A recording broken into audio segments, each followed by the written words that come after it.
నిజమైన ప్రేమ.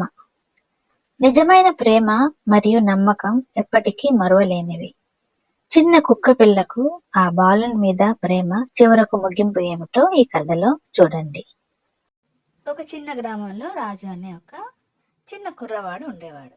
రాజు దగ్గర టామీ అనే ఒక చిన్న కుక్కపిల్ల ఉండేది. రాజుకి టామీ అంటే చాలా ఇష్టం. అలాగే టామీకి కూడా రాజు అంటే చెప్పలేనంత ప్రేమ. రాజు ఎక్కడికి వెళ్ళినా టామీ అతని వెంటనే వెళ్ళేది. ఇద్దరు ఎంతో స్నేహంగా ఉండేవారు. ఇద్దరు కలిసి ఎంతో చక్కగా ఆడుకునేవారు. రాజుకు మిగిలిన స్నేహితులు ఉన్నా కూడా టామీతోనే ఎక్కువ కాలం గడిపేవాడు, ఎక్కువ సంతోషంగా ఆడుకునేవాడు. వాళ్ళిద్దరిది విడదీయరాని బంధం అయిపోయింది. అయితే ఒకరోజు రాజుకి పెద్ద చదువులు చదువుకోవడానికి వేరే ఊరు వెళ్ళాల్సి వచ్చింది.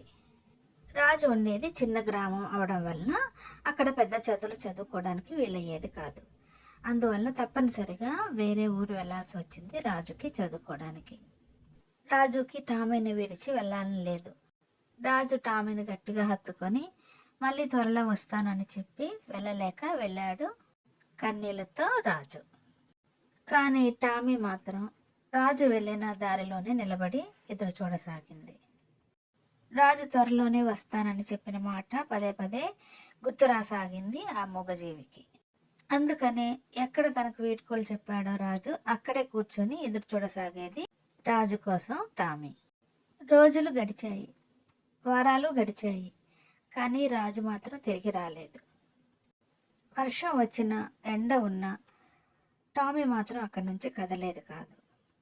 అలాగే ఆ రోడ్డు మీద కూర్చొని ఎదురు చూడసాగేది టామీ.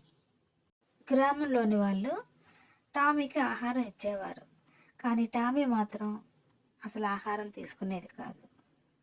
టామీ నోటి దగ్గరికి ఆహారాన్ని ఇచ్చినా కూడా తల తిప్పేసేది టామీ. రోజు రోజుకి ఆహారం తినక టామీ నీరసంగా మారిపోయింది. దీనంగా ఉన్న టామీ కళ్ళలో రాజు రూపం మాత్రమే కనిపించేది అందరికీ.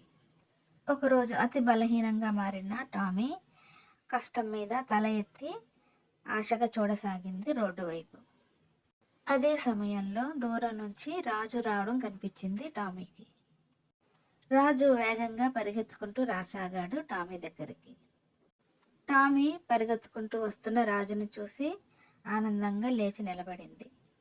రాజు ఎంతో ఆనందంగా టామీ ముందు కూర్చున్నాడు. కానీ ఆ సంతోషం ఎంతోసేపు మిగల్లేదు. టామీ అతి కష్టం మీద నిలబడి రాజుని చివరిసారిగా చూసి రాజు ఒళ్ళోనే తలవాల్చి నిద్రపోయింది శాశ్వతంగా. అది చూసి రాజు వెక్కి వెక్కి ఏడ్చాడు. తను రావడం ఆలస్యమైందని మన్నించమని టామీని పట్టుకుని ఏడవసాగాడు రాజు. టామీ తనపై చూపించిన ప్రేమకి వెక్కి వెక్కి ఏడుస్తూ కూర్చుండిపోయాడు రాజు అక్కడే. నిజమైన ప్రేమ మరియు నమ్మకం ఎప్పటికీ కూడా మరవలేనిది. ఆ దారి బోసిగా ఉంది. రాజు కోసం ఎదురు చూసిన టామీ అక్కడ లేదు. టామీ రాజు మీద చూపించిన ప్రేమని ఆ ఊరిలో కథలు కథలుగా చెప్పుకోసాగారు. తన యజమాని అయిన ఆ చిన్న బాలుడి మీద ఆ కుక్క విశ్వాసానికి అందరూ ఎంతో ఆశ్చర్యపోయారు. టామీ జ్ఞాపకాలని మనసులో ఉంచుకొని తిరిగి పై చదువులకు వెళ్ళిపోయాడు రాజు ఆ ఊరు నుంచి. ఇలాంటి మరిన్ని చిన్ని కథల కోసం do like, share and subscribe my channel. చిన్ని కథల్లో చెప్పనా.